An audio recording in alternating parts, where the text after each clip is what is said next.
On the far right, Flight Director Tony Sacacci, he will preside over Atlantis' final entry 12 days from now. Butch Wilmore, Barry Wilmore, the Capcom, the spacecraft's communicator, in the dark shirt, and on the far left, Lee Archambault, the astronaut who was in direct contact with Deputy Chief Astronaut Rick Sturckow. Sturckow was assessing the weather and real-time observations as he flew the shuttle training aircraft around the vicinity of the Kennedy Space Center in the final hours prior to launch.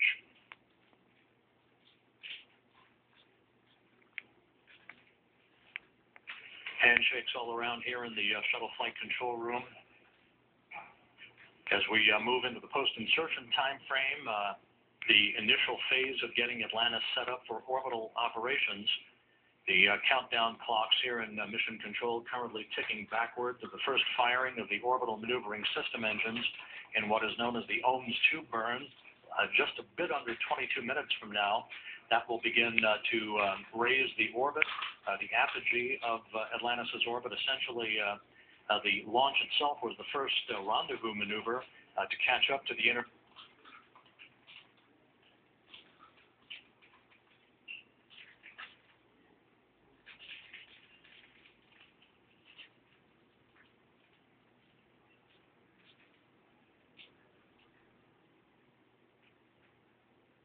International Space Station for a docking on Sunday morning.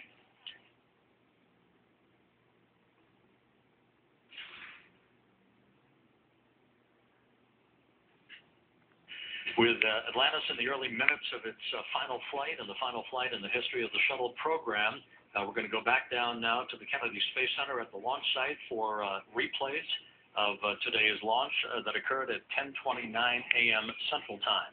TIG of 37:45, we like that, and no deltas to 3-6 or 3-7.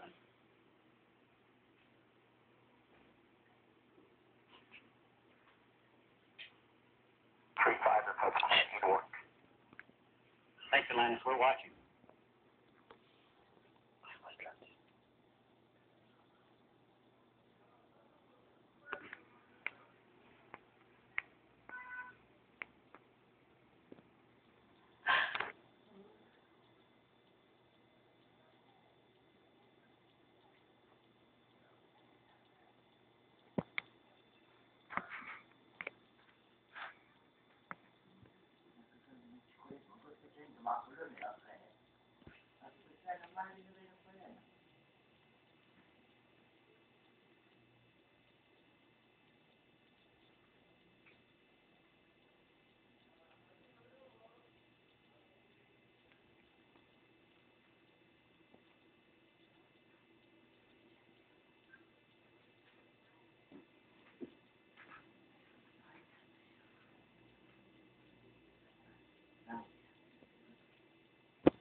Very awesome.